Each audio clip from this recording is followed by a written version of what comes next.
दोस्तों नमस्कार और आप सभी दोस्तों का हृदय से स्वागत है एक बार फिर हमारे चैनल भक्ति ज्ञान गाथा में। और आप सभी दोस्तों को एक ही निवेदन है कि हमारे चैनल भक्ति ज्ञान गाथा को जरूर सब्सक्राइब करें, क्योंकि ऐसी से वीडियो, व्रत कथा, व्रत की कहानी सब कुछ आपको देखने को मिलती है।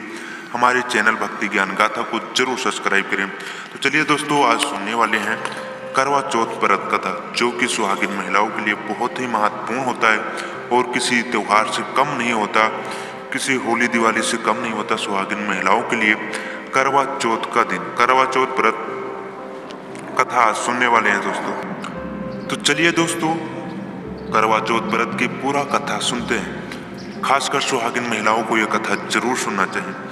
बहुत समय पहले की बात है, एक साहूकार के 7 बेटे और उनकी एक बहन कारवां थी। सभी 7 भाई अपने बहन से बहुत प्यार करते थे, यहाँ तक कि वे पहले उसे खाना खिलाते और बाद में स्वयं खाना खाते थे। एक बार उनकी बहन ससुराल से मायके आई हुई थी। शाम को भाई जब अपना व्यापार व्यवसाय बंद कर घर आए तो देखा उनकी बहन बहुत ही व्याकुल थी। सभी भाई खाना खाने बैठे और अपनी बहन से भी खाने का आग्रह करने लगे, लेकिन बहन ने बताया कि उसका आज करवा चौथ का निर्जल व्रत है और वहाँ खाना सिर्फ चंद्रमा को देखकर, उसे अर्घ देकर ही खा सकती है। चूंकि चंद्रमा अभी तक नहीं निकला है, इसलिए वह भूखी प्यास से व्याकुल हो उठी थी।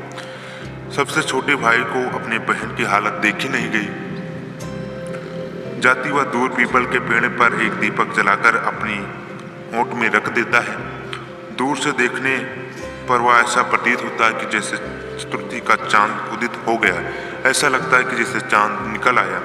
इसके बाद भाई अपने बहन को बताता है कि बहन, चांद निकल आया, तुम उसे अर्घ देने के बाद भोजन कर सकती हो। बहन खुशी के मारे सीढ़ियों पर चढ़कर चांद को देखती है, उसे अर्घ देकर खाना खाने बैठ जाती है। वह पहला टुकड़ा मुंह में डालती तो उसे छींक आ जाती है, दूसरा टुकड़ा डालती तो उसमें बाल निकल आता है, और जैसे तीसरा टुकड़ा मुंह में डालती है, डालने की कोशिश करती है तो उसके पति की मृत्यु हो जाती है। मृत्यु के समाचार मिलते हैं, वह बौखला जाती है।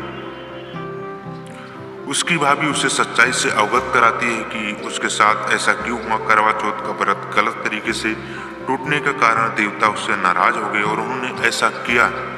सच्चाई जानने के बाद करवा निश्चय करती है कि वह अपने पति का अंतिम संस्कार नहीं होने देगी और अपने सतीत्व की उन्हें पूर्व जीवन दान दिलाकर रहेगी। वह पूरे 1 साल तक अपने पति के शव के पास बैठी रहती है, उसकी देखभाल करती है, उसके ऊपर उगने वाली सुईनुमा घास को एकत्रित करती रहती है। 1 साल बाद फिर करवा चौथ का दिन आता है। उसकी सभी भाभियां करवा चौथ का व्रत रखती हैं।